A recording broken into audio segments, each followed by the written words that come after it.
I fell in love early in high school, and my girlfriend was the top performing girl in our class. Because of this, I faced hostility from many classmates and all subject teachers who all said I was holding my girlfriend back. The homeroom teacher repeatedly pulled me aside for talks, even going so far as to spend money taking me out for late-night snacks. He shared his own life reflections with me, summing it up in one sentence: if you love her, you should do what's best for her at this age. Separating is what's best for her. I could sense the homeroom teacher's earnestness and sincerity. I went back and proposed breaking up, but she didn't agree. The following week at school, the homeroom teacher rearranged the seating. I was assigned to the back row while my girlfriend sat in the front row. What's worse, her desk mate turned out to be my well-known love rival. His grades were excellent, second only to my girlfriend in the class, and in the eyes of many they indeed made a more suitable match. As expected, he openly pursued my girlfriend, receiving the tacit approval of classmates and the quiet support of teachers. Then it happened: the homeroom teacher outright facilitated their relationship. All subject teachers seemed to have coordinated in advance, whether assigning them to work together on the blackboard newspaper, arranging for them to attend meetings together, or even during the New Year's Eve party, the music teacher pulled strings to let them perform a duet of Wang Liham's Love. Because in the heart, as the grand finale, during preparations, they spent hours alone in the dance studio every noon and evening rehearsing and choreographing their performance. After New Year's Day, both of them became famous at school, recognized by the whole school as the official couple. I couldn't tell if my girlfriend genuinely didn't understand, or was just pretending she didn't notice any of these changes. Every day, I was like a walking corpse, living like a clown under the spotlight, feeling utterly ashamed whenever I stepped into the classroom. The most ridiculous part was that my rival's birthday happened to be the same day as mine, yet I had no idea. On my birthday, after evening self-study, the class monitor asked everyone to stay behind. Then someone turned off the lights, and everyone spontaneously began singing Happy Birthday. In that instant, my tears burst forth uncontrollably, my cheeks burned, and every inch of my skin felt bathed in warmth. But when the lights came back on, none of my classmates were looking at me. None of the singing was meant for me. The scalding tears instantly froze into icy embarrassment. After quietly stepping outside, the laughter and joy inside still followed me, trailing far, far behind. From that moment on, I began to truly feel inferior, distancing myself from others, speaking little, hating school, fearing crowds. I skipped classes, I wandered, I disappeared, I gave up on myself. My girlfriend also tried many times to find me, calling me repeatedly, sending me long, heartfelt messages. She said she had noticed something was off about me, but didn't understand why I had become like this. Oh God, she actually had no idea why I had turned out this way. An overwhelming sense of loneliness washed over me, making me feel completely disconnected from the world. It wasn't until a week later that my mother finally found me. Seeing her broke my heart a little. She must have been exhausted these past few days. Her hair was messy and greasy with dark circles under her eyes, and her voice was hoarse when she spoke. The homeroom teacher seized the opportunity, like catching someone red-handed, saying my prolonged, unexcused absences warranted expulsion. My mother was terrified when she heard about the expulsion in her eyes. Being advised to withdraw meant being kicked out, meant never having another chance to study. Without regard for the crowd around us, she suddenly dropped to her knees, begging my homeroom teacher to revoke the expulsion. In that moment, I saw my usually strong and sharp-witted mother groveling before someone else humiliated. I knew it wasn't because she had lost her strength, or it was because her weakness had been seized, and that weakness was me. A crowd gathered to laugh at me, pointing fingers, saying I deserved it, that I was unfilial, that I was beyond redemption. Seeing the homeroom teacher remain unmoved, my mother ran to the car and grabbed a few live chickens, thrusting them into the teacher's hands. These are free-range chickens we raised ourselves, very flavorful. Please try them, take back the expulsion. Just keep a student's status, even if you make him move his desk outside the classroom to listen to lectures. I promise you he'll behave. Perhaps because the ropes weren't tied properly, the chickens suddenly broke free and started flapping around wildly. More and more teachers and students stopped to watch the spectacle. They were all using their icy stares and condescending attitudes to crush me, to protect the CP they truly believed in. Finally, the homeroom teacher, fearing the situation might escalate, reluctantly agreed to my mother's request. I returned to that classroom, the one that had brought me endless pain, the one I'd wanted to escape countless times, but I had to go back for my mother's sake. I'd rather die in that classroom than stay away. In a fit of anger, I rushed onto the podium, scanned the room, then bowed deeply to the homeroom teacher, tears streaming down my face. I'm sorry, teacher, for causing you trouble. I'm sorry, teacher. It's all my fault. I'm sorry. As I kept bowing and nodding, my tears fell one by one onto the floor like heavy raindrops. I know myself that these were not just tears of remorse and apology, but more so tears of grievance and self-abasement. After that, my girlfriend still refused to agree to the breakup, yet she no longer engaged with me openly in front of others. She kept me tethered while simultaneously avoiding me. Although I was allowed to return to class every day during lectures, morning and evening study sessions, and night self-study, I could only watch helplessly as my girlfriend and her deskmate studied together, collaborated earnestly, and chatted and laughed. Especially during morning and evening study sessions, they were nothing short of a nightmare to me. I just watched the two of them reciting to each other, "You recite for me, I'll recite for you." After finishing, they still exclaim loudly, "Wow, you memorized it so fast." During evening self-study, their voices discussing problems were also loud. Every teacher supervising the session not only didn't stop them, but instead praised them, repeatedly commending them for boosting the class's learning atmosphere. They grew more inseparable, more in sync, more dependent on each other. Teachers and classmates increasingly accepted this harmonious dynamic, as if whether puppy love was good or bad depended on the person. I endured silently, quietly memorizing vocabulary, economics, politics, poetry, history. On weekends, my girlfriend would still go for walks with me, talk to me a lot, and occasionally bring books, saying she'd recite them to me, then have me recite them back to her. But every time we recited, she would bring him up. Every time we talked, she would mention him. Not a sentence spoken without his name, not 3 steps taken without his mention. She probably never knew my sensitive heart was already riddled with wounds, and now she was pouring salt on them with all her might. My heart aches, but I don't say it out loud, nor do I show it. Calm and composed as if nothing happened. The more enthusiastically she talks about him, the more indifferent I appear. Occasionally responding with that, "That's great for you too. I'm so envious of you both. You're amazing. Just remember not to let it affect your studies." This ambiguous relationship lasted for a long time, and I was almost getting used to this emotional state again. Belatedly realizing it, she sent me a message one night. "How did we end up like this?" I fell into deep thought. Yes, how did we end up like this? She sent another message. "Perhaps looking back many years later, we'll feel regret." The sight of the word regret sent a sharp pang through my heart. It was as if we both silently anticipated how the story would end, yet neither of us took the initiative to salvage the situation. ISNT, such regret, often self-inflicted. With this thought, I replied, "Let us go out during the Dragon Boat Festival holiday." Then I closed my eyes and relived all our memories. In the second semester of our first year of high school, we became classmates after both choosing the humanities track. Not long after Class 25 of the Humanities Division was formed, she stood out in the first stage exams, topping the rankings, and from then on caught the attention of all our subject teachers. The English teacher once remarked how much she resembled her own daughter,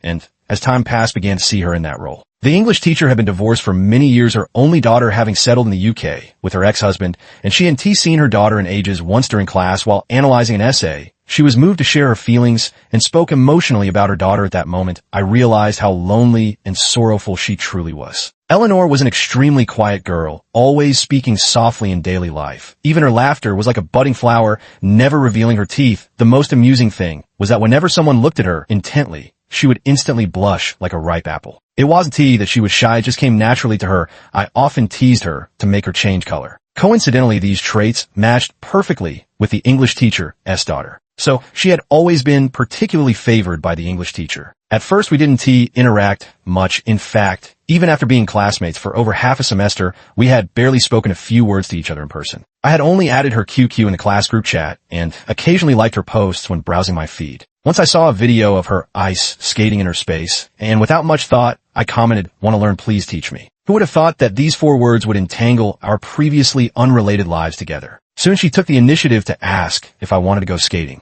With great curiosity, I followed her into the rink. I thought it would be easy, but I overestimated myself. My stubborn refusal to admit defeat made me fall at least 100 times that day. Later, when we stopped to rest, I watched her skate for a while. She wore a long white dress, moving freely and gracefully across the field, her long hair flowing, as if she were a celestial maiden frolicking among the clouds in the heavenly palace. Suddenly a line came to mind in stillness, like a delicate flower mirrored in water in motion, like a slender willow swaying in the breeze. It seemed to describe her perfectly. A strange feeling stirred within my heart. Just at that moment, she came up to me and reached out her hand, signaling to take me for a spin. I chickened out and shook my head in refusal. She gave a faint smile and teased, "Don't be scared, I'll protect you." Who would have thought that someone so demure could harbor such a fascinating soul? I could no longer refuse. Reaching out, I slowly rose to my feet. Perhaps it was just my wishful thinking, but this was the first time I ever held a girl's hand. As we skated, I was especially careful, terrified of falling and pulling her down with me. But as fate would have it, someone came speeding towards us in reverse, and in my panic, I lost control and my skates collided squarely with hers. In a moment, both theatrical and unbelievable, she fell right on top of me. I don't know if two people falling on the ice rink always end up in such a position, but at that moment my stirring heart was already burning with passion. Seeing her face up close, smelling the fragrance of her hair, even her exhaled breath carried a unique scent. Oh, that must be the heart of a young boy. Her expression also changed subtly, as if she didn't team mind at all. After ice skating, it was dinner time, and I casually asked if she wanted to eat together. She happily agreed. It was our first dinner together, and though we spoke little, we both felt comfortable and natural, not the slightest bit awkward or out of place. She didn't eat egg yolks and asked if I wanted them. I nodded and said sure. She forked one over and brought it to my lips. I couldn't help but laugh. Are you feeding me? She laughed too, her smile as radiant as a flower. If you think so, then sure. From that moment on, I was completely smitten. After the meal, I suggested taking a walk in the park to aid digestion, and she readily agreed. The park at night was incredibly peaceful, with a gentle evening breeze under the pale yellow streetlights. Two long shadows naturally held hands. The park wasn't very big, yet we circled it again and again, as if greedily demanding more from fate. After returning, I wanted so very much to confess my feelings to her, but I still felt it was too abrupt, and everything happened too quickly after a night of inner turmoil. I couldn't sleep at all. Back at school, we returned to our usual state of mutual indifference, and none of our classmates noticed anything amiss. No one would have guessed that two people who normally had no interaction could have shared such a brief, yet precious memory. 2 weeks later, I finally couldn't resist any longer. After much deliberation, I edited a text message and sent it. It was you who made me believe that love never needs the passage of time to prove itself. It was merely the long-awaited reunion of two souls. Before our first meeting, we had already met countless times. I waited for a very, very long time. The phone finally rang, she replied. In a vast torrent of billions of years, our fleeting lives vanish in an instant. Yet even so, my days may still be because of you. Long and lovely, just like that we were together quietly and naturally. On weekends, we went to the movies, boating, brewed tea, and read books in bookstores, listened to the wind, and waited for the moon on the seawall boardwalk, stepped on stones, and admired flowers in the mountains, leaned against the sky, and chased clouds on the rooftop of a skyscraper, and played with fish by the quiet riverside. The happiness of first love permeated our ordinary lives. Soon our story spread. I had expected blessings with joy, but instead, I faced malicious attacks from many classmates. It was after a PE class when we went to the canteen together for lunch. I whispered to her, babe, just now, during the game, that thing happened. She looked puzzled. What thing? I scratched my head and blurted out. My pants split open. She froze for a moment, then burst into uncontrollable laughter. I urged her to stop, saying, let us eat first. I don't want you to go hungry. I'll find a corner to sit in today. You get my food for me. As always, she agreed cheerfully. Yet it was such an insignificant matter. In a class, it spread like wildfire, known to everyone. He is really not a man at all, making a girl stand in line to get food while he finds a seat and waits to be served. Did you know that guy in our class is such a jerk? He bullies Eleanor every day, making her copy his homework and wash his lunchbox. Hey, let me tell you, I heard that guy grew up in a single-parent household, and he has got a really twisted personality. I've looked into it. That guy's father is no good. He abandoned his family early on and started a new one outside. I also heard that back in middle school, he tried to hook up with a girl, and when she refused, he slapped her. That's why he transferred to our school later. Rumors spread like wildfire, each more bizarre and varied than the last. I naturally became the target of public criticism. I still remember vividly one time when I was walking on the school path with Eleanor and happened to run into a few classmates. They didn't even try to hide their disdainful looks and sneered sarcastically, Eleanor, with your swan-like grace, how could you settle for such a worthless toad, TSK. Even now, years later, the memory of those words still stings with undiminished force, leaving me utterly aggrieved. The teachers, swayed by rumors, also held reservations against me. My innate pride made me unwilling to offer a single word of explanation to anyone. From then on, I distanced myself from others like cooking smoke dissipating into the sea of clouds. It was precisely at this time that my rival made his move, openly bringing Eleanor breakfast and escorting her back to her dormitory without the slightest hesitation. Openly and brazenly, he snatched away love with force. Eleanor was not one to refuse others' kindness. The rival's actions grew increasingly intense, bolstered by support from both teachers and classmates. And so, it was he who naturally became the one attending to Eleanor's every need. Thinking of all these things and the current situation, tears nearly welled up in my eyes. The Dragon Boat Festival arrived quickly. We agreed to meet at the Riverside Pavilion near the bridge to watch the Dragon Boat races. She arrived early, and at first I didn't understand why she had left home so soon. I only found out when I arrived that it was actually that rival who had cut me off. He had unintentionally learned from Eleanor about her date today and said to her, "Can I come to you too, do your thing, and I'll take photos for you." Eleanor doesn't have the gene for saying no. She agreed. Not only did she even promise that guy to leave early today to have breakfast with him. When I arrived, they were chatting and laughing merrily, full of high spirits, as if I were the intruding third party. I must say that day was truly a day of unspeakable humiliation for me. I followed behind them because I had become the photographer. By the time summer vacation arrived, Eleanor had found a part-time job helping out at a milk tea shop. No matter how much I tried to anticipate, I never could have guessed that the milk tea shop was owned by the English teacher's brother-in-law. She had recommended Eleanor for the job, and at the same time, recommended him as well. I also tried applying for the job, despite my earnest pleas and flawlessly reciting my well-prepared professional lines. I still couldn't win over the store manager. Helplessness and bitterness left me utterly exhausted. With no other choice, I settled for the next best option and became a volunteer at the nursing home next to their bubble tea shop. The volunteer work wasn't tea heavy, perhaps because they saw I was still a student. The facility didn't assign me any strenuous tasks. Every day my job was to chat and play chess with the elderly, to make them happy and to listen to their stories. To be honest, this volunteer experience at the nursing home had a profound impact on me. I heard many real and touching life stories, which made me deeply understand how many difficult choices life can present. Most importantly, it tempered my resilient character that refuses to yield to fate and inspired me to pursue and reflect on the kindness in human nature. I think the reason I can so easily feel happiness in my later life is largely thanks to this experience. After work, I would often visit them at the milk tea shop, helping them with cleaning duties. To be honest, I was quite envious of them, though it sounded a bit pathetic to admit. They were together day and night, sharing both joys and hardships.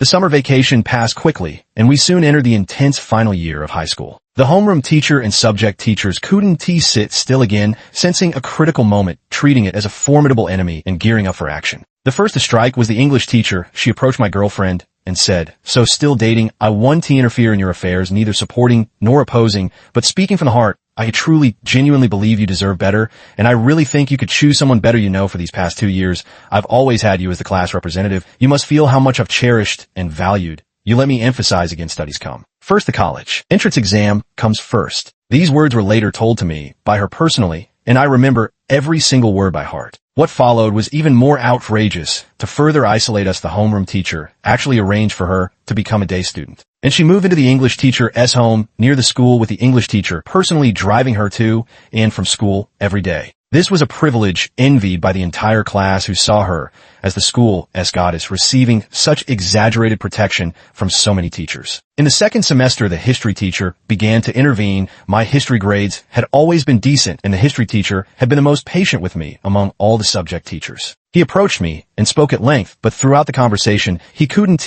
bring himself to look me in the eye. "You, my boy, are very clever. I noticed it the first year I taught your class. No wonder Eleanor is so infatuated with you today. I just want to talk to you about matters of the heart. You and Eleanor have been together for about 2 years now, so you must have some understanding of love. So what do you think love is?" I was stunned and didn't answer. "Let me tell you a story. 20 years ago, there was a young man, just like you, deeply in love with his girlfriend. He would wake up early every day to walk several blocks, to buy her warm soy milk, fight with male classmates for her work during holidays, to save money for her gifts, and travel thousands of miles during college just to watch a movie with her back and forth over those thousands of miles. Who knows how lonely, yet how happy that road was. The most memorable time was when he went out for a late night snack with friends and had some really delicious taro sweet soup. To make sure she could taste it before she went to sleep, he drove too fast, lost control on a turn, and flipped the car into a ditch. I got so angry that I cried because the sweet soup spilled. The history teacher's eyes slightly reddened, lost in the happiness of the memory. Another time I bought a really beautiful bouquet because I was in such a hurry to see her surprised expression when she received the flowers. I was driving fast again. Then at a sharp turn, the bouquet on the passenger seat quickly tipped to one side. Due to inertia, in a panic, I grabbed at it. My hand got scratched by the thorns, leaving several deep red marks. I was still so angry that I cried because the flowers got ruined when I grabbed them. The teacher paused as if overwhelmed with endless emotions. I mean to say, every time I was on my way to see her, I gave it my all, urgently, eagerly racing against time. Back then, I truly believed she was the one for this lifetime. I poured all my passion into her, cleared my social circle, cut off all retreats, and devoted myself entirely to rushing toward her. Later, we graduated from university and attended each other's commencement ceremonies. Everyone thought we were about to step into marriage. In the second year after graduation, she got into graduate school and resolutely gave up on our 7-year-long relationship. My heart ached so much I could barely breathe. I waited outside her dorm, for over a month only to find out later that she had been staying at a classmate's place to avoid me. That month was probably the most painful time of my life, seeing no hope, yet foolishly clinging to every last shred of it only to end in disappointment and despair. The teacher adjusted his glasses and wiped the corner of his eye with a finger. In the end, she sent me just 6 words, the last communication between us to this day. Forgive me, for I must soar. Uttering these 6 words was as difficult for the teacher as dislodging a fishbone stuck in his throat. She abandoned me after getting into graduate school later. I also pursued graduate studies, but it held no redemptive power for this relationship. In time, as I became a teacher, a husband, and a father, I gradually came to understand the true meaning of love is letting her move toward better horizons, even if the price paid is departure. Protect her well-being, ensure her safety. After speaking, the teacher lowered their head in silence. I finally understood the last few words. No wonder the teacher had asked me what love was. It turns out love means letting go.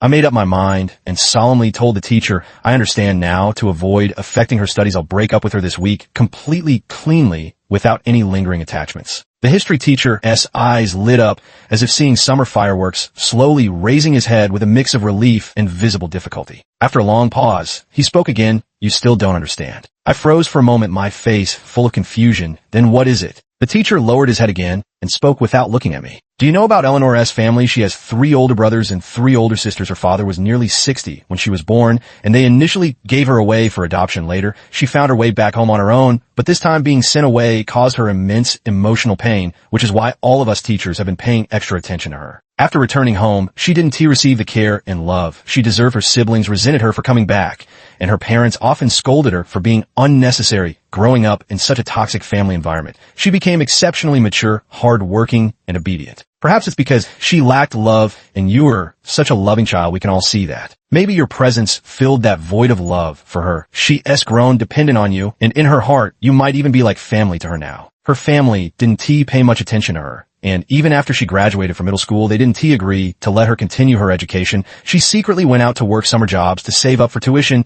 and came to high school on her own. 2 years have passed, and she's exhausted, scared. She needs a stable sense of security. And over these 2 years, we've seen that your feelings for her are genuine. To be honest, at first we teachers had some reservations about you, but now it's clear that you're truly someone she can rely on. Deeply moved and overwhelmed with guilt toward the teachers, I couldn't help but break down sobbing. The teacher patted me on the shoulder and continued speaking. Do you know what true stable security is? I asked urgently, what is it? It's university. It's getting into university. Only by entering university, only with a college degree, can she have lifelong security. Just like my girlfriend, she left resolutely to pursue her own security. I'm telling you all this because as men, we must never use love as an excuse to hinder a girl from pursuing her lifelong security. That is something that lasts a lifetime. The teacher's tone grew increasingly solemn and sincere, but I felt like I couldn't breathe, as if countless hands were choking my throat. I cautiously asked then, what exactly should I do? The teacher lowered his voice. We all know Eleanor can't live without you. She's always been the one refusing to break up. We also know you've made up your mind to break up with her this time, but what's the use? It will only increasingly affect her studies. The only way to make amends now is for you to drop out. What a joke. After a whole night of talking and shedding tears, it turns out they were just circling around to persuade me to leave. My heart grew so cold it convulsed, and my limbs trembled uncontrollably. Don't I deserve a sense of security? 2. Am I not worthy of attending university? Shouldn't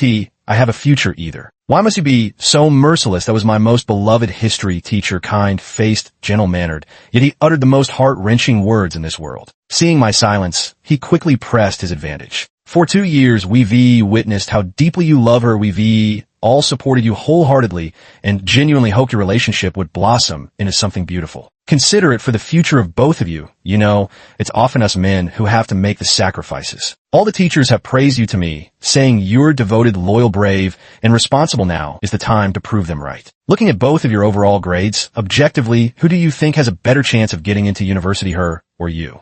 I remained silent. He continued, the whole class knows Eleanor's grades are excellent. She is definitely aiming for top-tier universities, and the school leadership has high hopes for her. If you had to make a rational choice, I'm sure you'd choose to let her go to university. You are extremely responsible. We all know that. Let us think long-term. After she gets in university, her family naturally support her education. Her older siblings already have their own families to take care of, and their burdens are heavy too.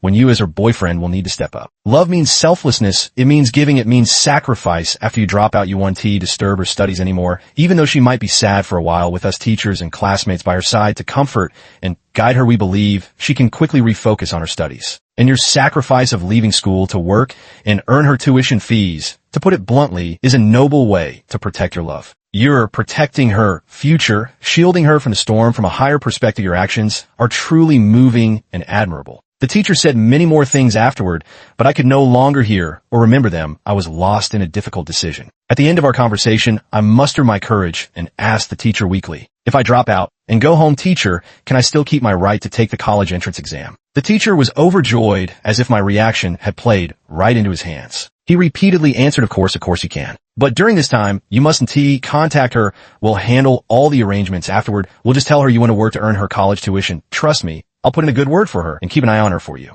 And so the next day, I packed my things. I knew my mother would take it the hardest, but my mind was made up and I didn't intend to explain anything to her. I had no choice before leaving school. I went to the office to have my homeroom teacher sign the off-campus safety agreement. As I approached the office, I heard many teachers chatting and laughing loudly, creating a celebratory atmosphere. Just as I was about to knock, I heard a familiar voice. It was the politics teacher, that rare, unmistakable contralto voice. Who could mistake it? All I heard was her excited voice, asking, really, are we really going back? That's great. There's hope for the bonus from the top-tier university admission right now. Another familiar voice chimed in, don't worry. He has already promised me this time there won't be any issues. He'll definitely go back. It was the history teacher. Numbness set in the heartbreak knew no bounds. Yet another voice spoke up, then will he take the college entrance exam? This is the English teacher speaking in her usual gentle and calm tone.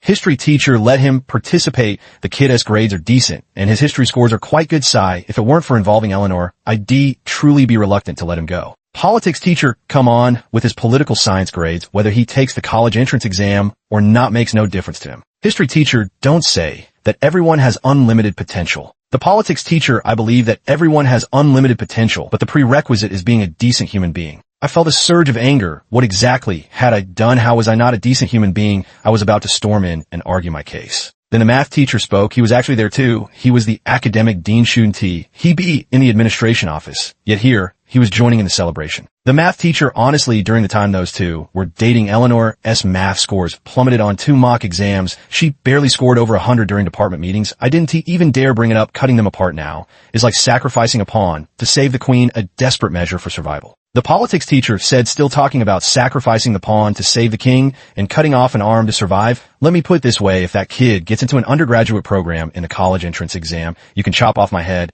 and use it as a stool to sit on after you're done. Sitting, you can even kick it around like a football. Finally, the homeroom teacher spoke up. Enough. He should be coming to get my signature around this time. The politics teacher urged, let him come, the sooner the better. Then followed a long stretch of silence. I waited outside for a while to avoid awkwardness before knocking and entering. All the teachers were there looking at me with reluctant eyes. They offered me some half-hearted blessings and expectations. But to my ears, their words were already unbearably hypocritical and nauseating. Without staying a moment longer, I hurried away. My high school years, I have left them behind. 2.5 years of youth, the best of my 17, will no longer have anything to do with me. After returning home, I only said to my mother indifferently, I'm not going back to school, then rushed straight to my room and burst into loud sobs. Perhaps hearing my cries, my mother guessed the reason behind it and didn't press me with questions or make a scene, but from that day onward, she wept silently every day. I knew all her hopes had been pinned on me, and now that I dropped out of school, her heart must be torn with grief. But what could I do? I could never let my mother kneel and beg anyone again in this lifetime. In the time leading up to the college entrance exams, I was practically confined to my room. Aside from coming out to eat or bathe,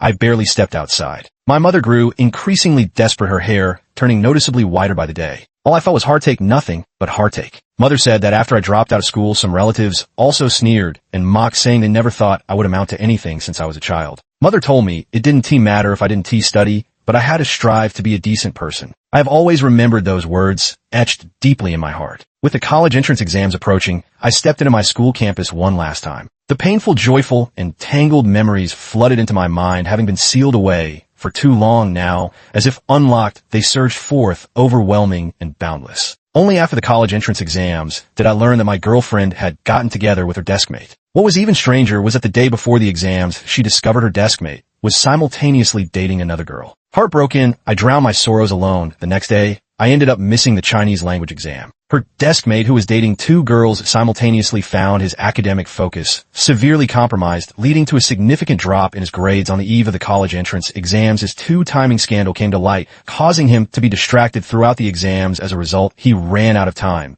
in many subjects. Finally, the day of the results arrived. At noon, the tension was no less than scratching a lottery ticket. I hesitated in front of the computer for a long time, ultimately lacking the courage to click and check. Finally, my mother burst in, beaming with joy, cheering, "Son, you made it, you passed the undergraduate cutoff score, haha."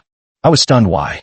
She said she noticed I didn't dare check my results myself, so she secretly called my homeroom teacher to get my exam ID and check for me. As she spoke, she rushed over to grab my hands, looked into my eyes, and repeated, "You passed, son, you really did." Mother's voice trembled, tears of happiness overflowing on her face. I slowly closed my eyes too. It was finally over. Watching as mother remained immersed in boundless joy.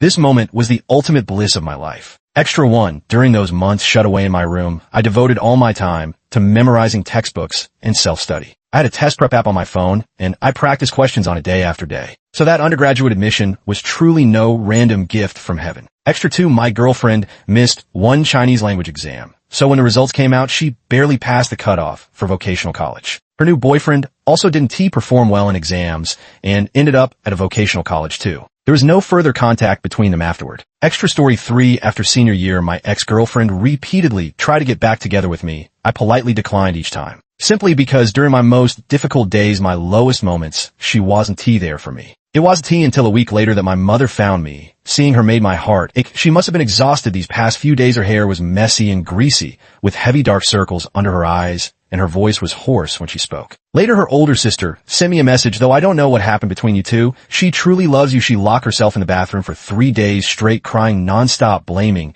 and reproaching herself the entire time. I didn't reply. Extra 4. The math teacher was the academic dean. He once called me and said, "Well, you really gave us a huge surprise now. When I hold motivational meeting for the first-year students, I always use you as an example. I tell them to look up the records of Gu from class 25 of the previous graduating class, check what his grades were like in his first and second years. And yet in the end, he pushed through and got into university, a top-tier one. At that, oh dear, I used to have some preconceptions about you, but now I see that was my own subjective bias in the end. I'll leave you with this. When the outcome is still uncertain, anyone could emerge as a dark horse. You, without a doubt, are that dark horse. Congratulations." Many people couldn't comprehend or believe the behavior of the boy and girl. Standing on their moral high ground with adult maturity, they viewed adolescent rebellion as utterly incomprehensible. Just as everyone in the world should live normally, where all things happen reasonably within the order they believe in, that is what is considered normal. Many have questioned the logic behind grades, teachers, classmates. Several times I wanted to modify it in the background to fit a logic that others could accept. But I couldn't because this is a true story, and I'd rather respect the readers by honoring the facts. Even if the protagonist isn't me, it is undeniably a story that has already happened in reality. As for why it happened, why it turned out that way, why it didn't get better or worse, none of that was within my control. I'm merely sketching it out. I don't want to make any revisions. Novels require logic, but reality doesn't need closure. Because in the reality of the story, no one made any revisions, yet each person's story continues as it was, and the real world still functions normally. Sometimes when I think about it, it's comforting to imagine that all the unbelievable hardships we face are just bugs in the system of life. Actually, on the other hand, I find it somewhat reassuring. Many people can't believe such individuals, teachers, and classmates exist, probably because they live in relatively perfect environments surrounded by emotionally healthy people. It's like asking goldfish living in a colorful warm aquarium to imagine the violent waves of the Bermuda Triangle. Everyone is stingy with their compassion. There's no need to demand others to truly understand your pain. Every person who frequently makes harsh comments online will inevitably experience moments when they desperately crave empathy from others, yet only a small fraction of them learn to genuinely respect other struggles and encourage their growth through these experiences. Most of the warmth and beauty in life are cultivated and maintained by this small group of people. It's easy to be a mindless attacker. Anyone can curse. To genuinely support a stranger with real kindness and patience, that's what is truly difficult. The end.